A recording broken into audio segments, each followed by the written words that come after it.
Não julguem para que vocês não sejam julgados, pois da mesma forma que julgarem vocês serão julgados, e a medida que usarem também será usada para medir vocês. Por que você repara no cisco que está no olho do seu irmão e não se dá conta da viga que está em seu próprio olho? Como você pode dizer ao seu irmão, deixe-me tirar o cisco do seu olho, quando há uma viga no seu? Hipócrita! Tire primeiro a viga do seu olho, e então você verá claramente para tirar o cisco do olho do seu irmão. Não deem o que é sagrado aos cães, nem atirem suas pérolas aos porcos. Caso contrário, estes as pisarão, e aqueles, voltando-se contra vocês, os despedaçarão. Estamos começando mais um encontro com a palavra, lendo o Evangelho de Mateus. Em nosso programa estamos fazendo um estudo panorâmico de todos os livros da Bíblia e chegamos ao Evangelho de Mateus, o Sermão da Montanha, nos capítulos 5, 6 e 7.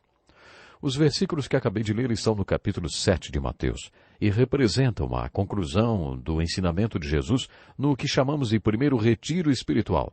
No Sermão da Montanha, Jesus pregou sobre como ser parte da sua solução e da sua resposta para todos os problemas que as pessoas enfrentam nesse mundo. Uma vez ouvi a história de um jovem que estava sentado numa guia de calçada vendo um homem agitando sua Bíblia no ar e gritando: "Cristo é a resposta! Cristo é a resposta!" O jovem perguntou: "Resposta para qual pergunta?" Você só fica interessado em saber qual é a resposta depois de saber qual é o problema, né? Esse primeiro retiro espiritual enfocou o problema e a pergunta.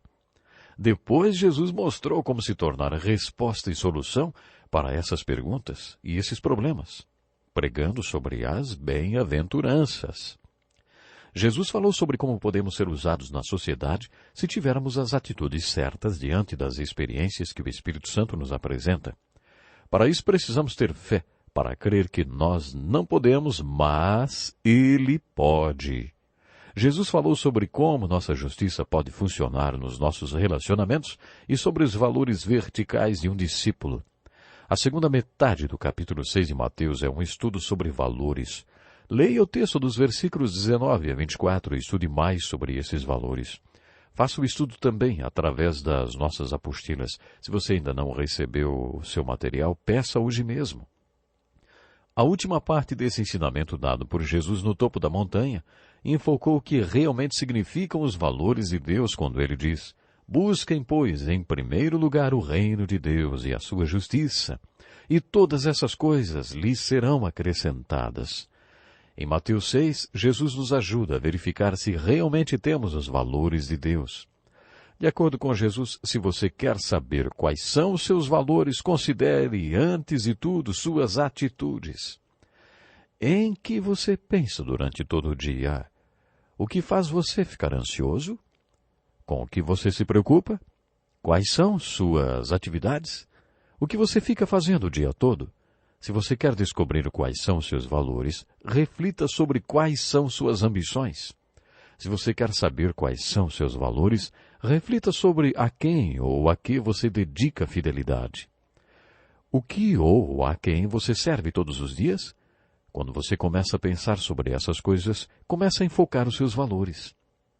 Muito bem, a primeira coisa deve ser: busque primeiro o reino de Deus e a sua justiça. Antes de mais nada, busque ser um bom cidadão no reino de Deus.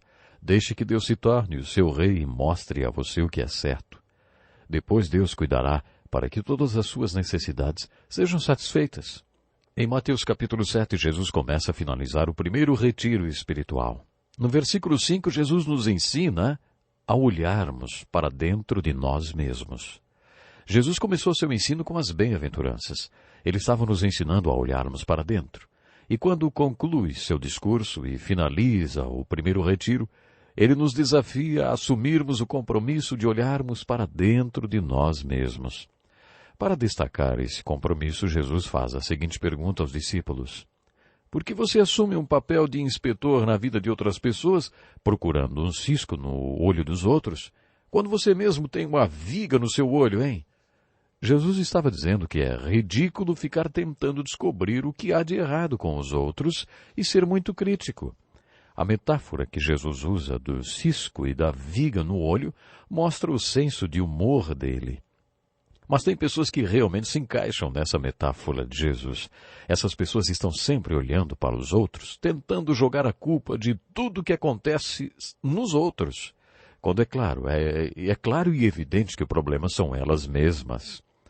Você se lembra da história do homem que foi consultar um psiquiatra com um pé de alface na cabeça, 3 ovos em cima da alface e uma tira de toucinho em cada orelha?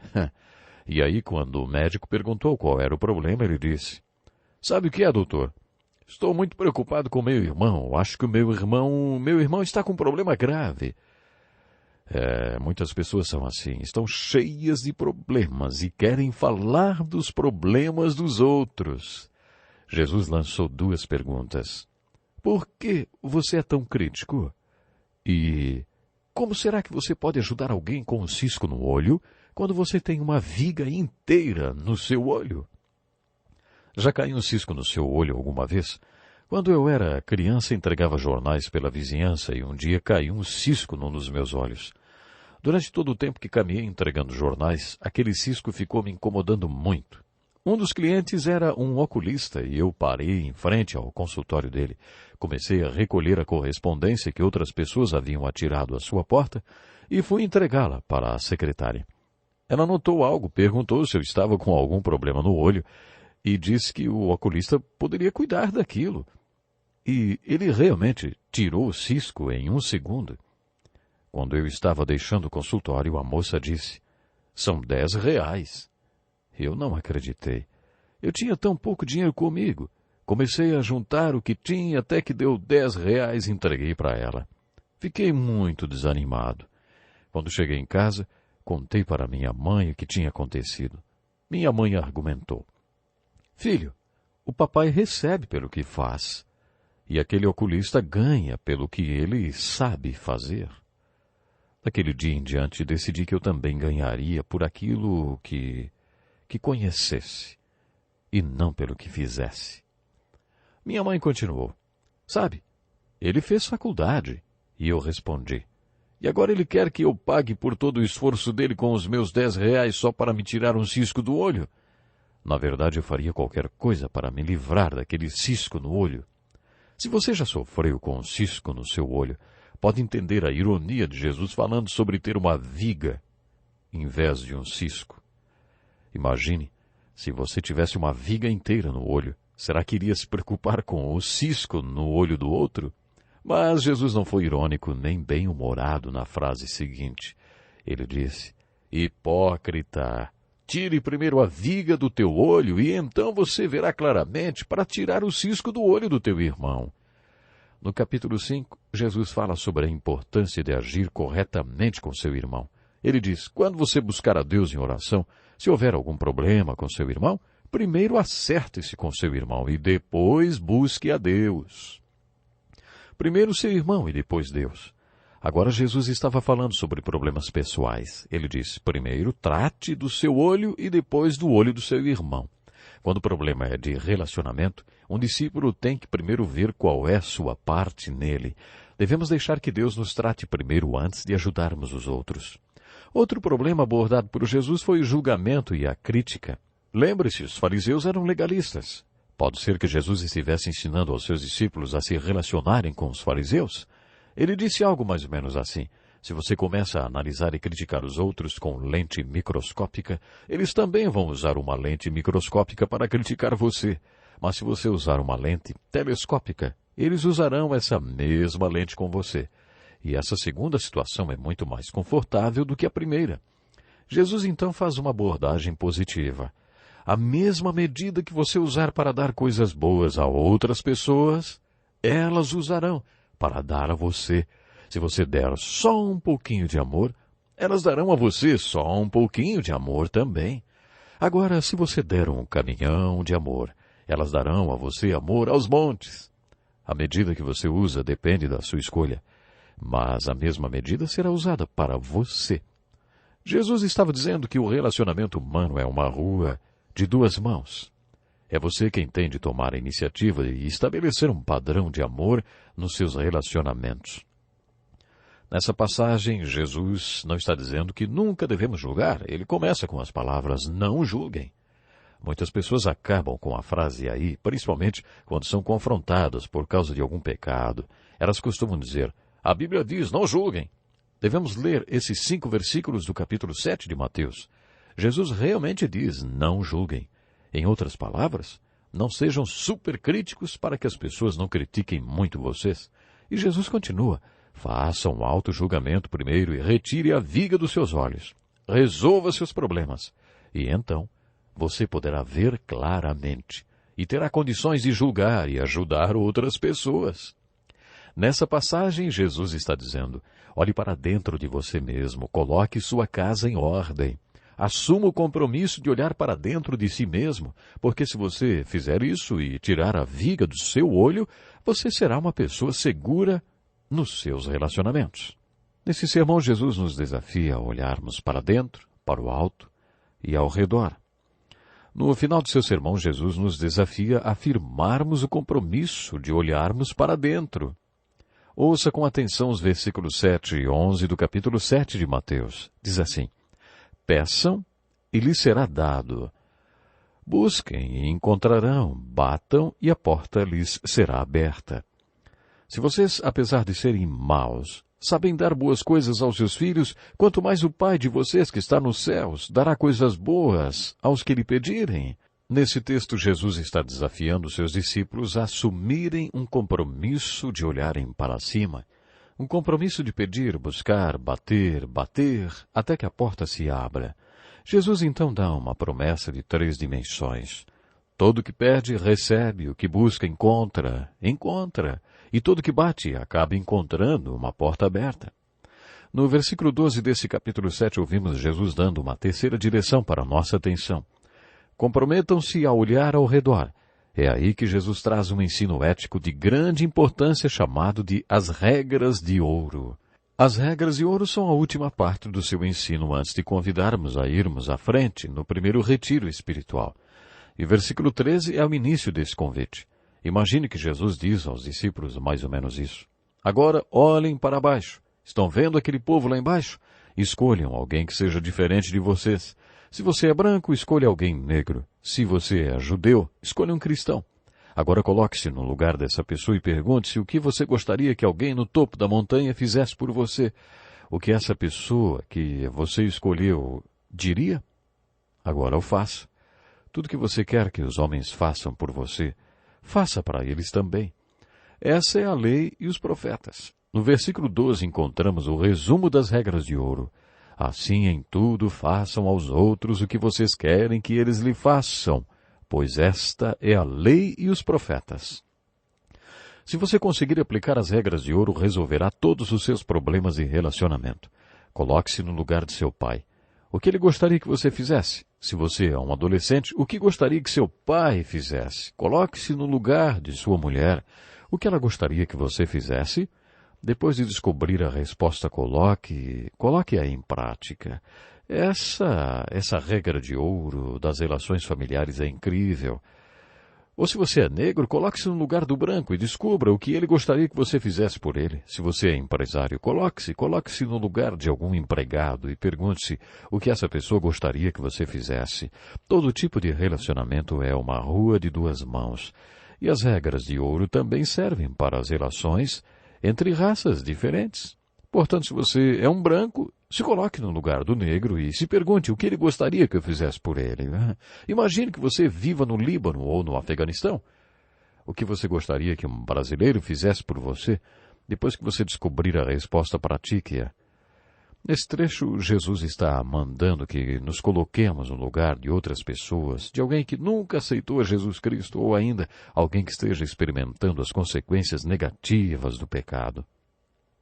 Depois pergunte o que essa pessoa gostaria que um discípulo de Jesus fizesse por ela. Depois de você descobrir a resposta, pratique-a. Essa é a regra de ouro para missões. As regras de ouro foram a última coisa que Jesus ensinou no topo da montanha. Ele desafiou seus discípulos a assumirem um compromisso de olharem ao redor. Depois disso, ele iniciou o seu convite. Você já estudou esse convite? Jesus iniciou o primeiro retiro espiritual com a pergunta, onde você está? Você é parte do problema ou da solução? Você está no topo da montanha ou no sopé dela? No final desse discurso ouvimos o mesmo desafio. Onde você está? A diferença é que agora ele falou isso para todos os que estavam no topo da montanha, que representam alegoricamente a igreja que estava sendo formada. Portanto, Jesus está perguntando, onde você está como discípulo? Que tipo de discípulo você é? Jesus lança um desafio dizendo que há dois tipos de discípulos. Os muitos e os poucos. Os muitos acham que é fácil ser uma solução e uma resposta. Esses acham que ser uma solução e uma resposta começa com uma grande porta, seguida de um caminho largo e fácil. Só que esse tipo de pessoa nunca se torna uma verdadeira solução ou resposta de Jesus.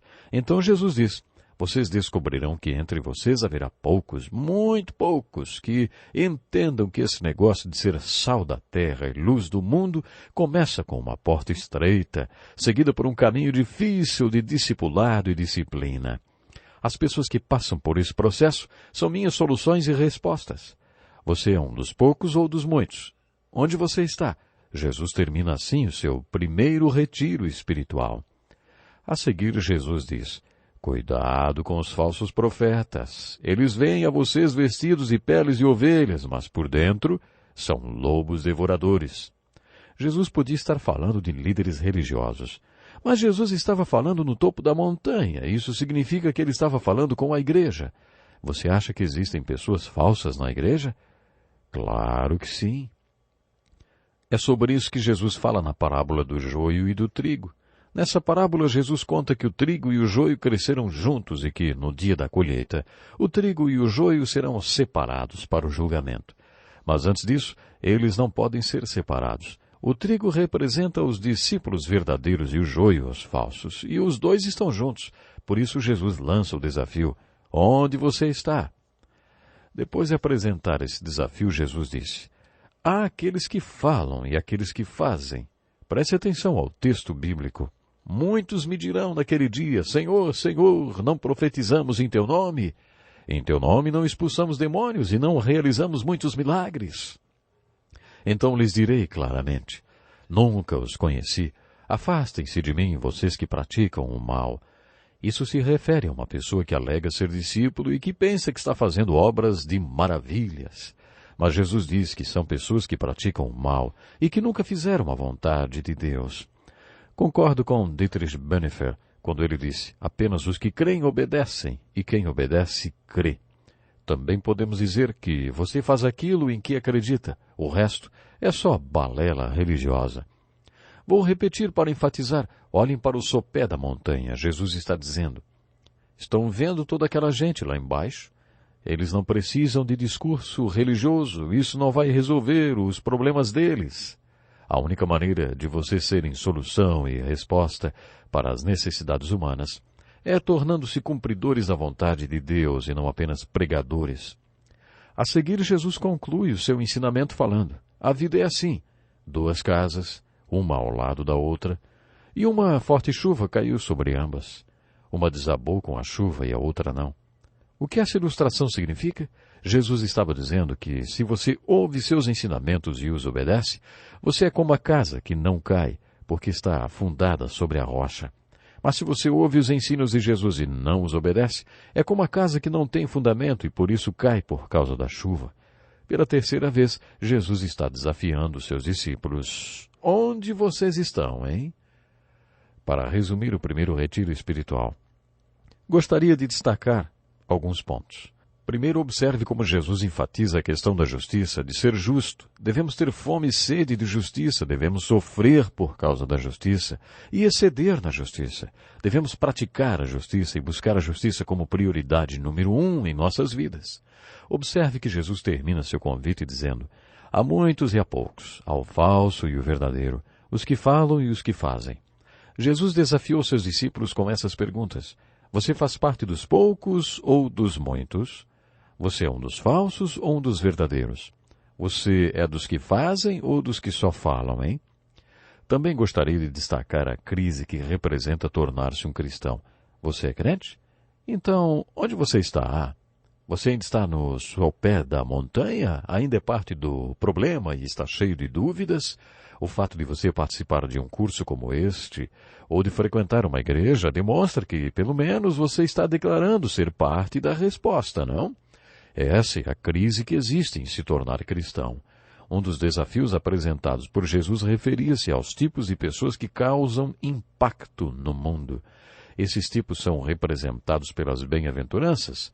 Por isso, medite nas bem-aventuranças. Veja se no seu dia a dia você possui aquelas características. Observe também as 4 ilustrações que vêm logo depois das bem-aventuranças. Você é o sal da terra. Você é a luz do mundo. Você é a cidade construída sobre o monte que não pode ser escondida. Você é a candeia. Jesus não disse que daria a luz nem o sal. Ele disse, você é sal e luz. Você compreende a crise que envolve o tornar-se um cristão e o desafio que isso representa? Percebe que não há como ser solução e resposta de Jesus sem ser algo? Você só vai ser algo pela graça de Deus. E aí Jesus diz, se o sal perder o seu sabor, como restaurá-lo? Não servirá para nada, exceto para ser jogado fora e pisado pelos homens. O ensino de Jesus no primeiro retiro espiritual foi um grande desafio. Enquanto você lê esses 3 capítulos de Mateus e vê tudo o que Jesus disse sobre relacionamentos e percebe a importância que a justiça tem neles, faça você mesmo a seguinte pergunta. Onde eu estou? Onde você está para o seu adversário? E para o seu vizinho? Para o seu inimigo? Onde você está para as pessoas com quem você vive e trabalha? Será que a justiça está sendo praticada através da graça de Deus em todos esses relacionamentos?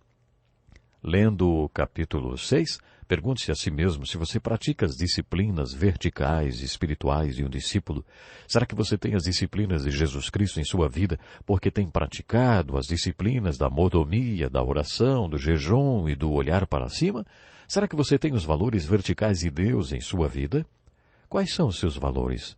Observe as perguntas de Jesus no texto de Mateus 6, versículos 19 a 34, mostrando quais devem ser os seus valores. Será que você tem os valores de Cristo e de Deus? Será que você assumiu o compromisso de olhar para dentro e de tirar a viga do seu olho? Será que você assumiu o compromisso de olhar para cima e buscar e bater até que você tenha um encontro verdadeiro com Deus? Você assumiu o compromisso de olhar ao redor e praticar as regras de ouro? Será que você é um dos poucos ou um dos muitos?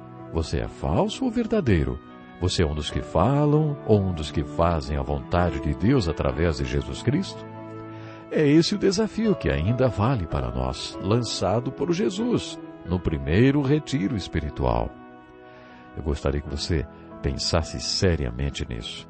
E conto com você para o próximo encontro com a palavra. Até lá.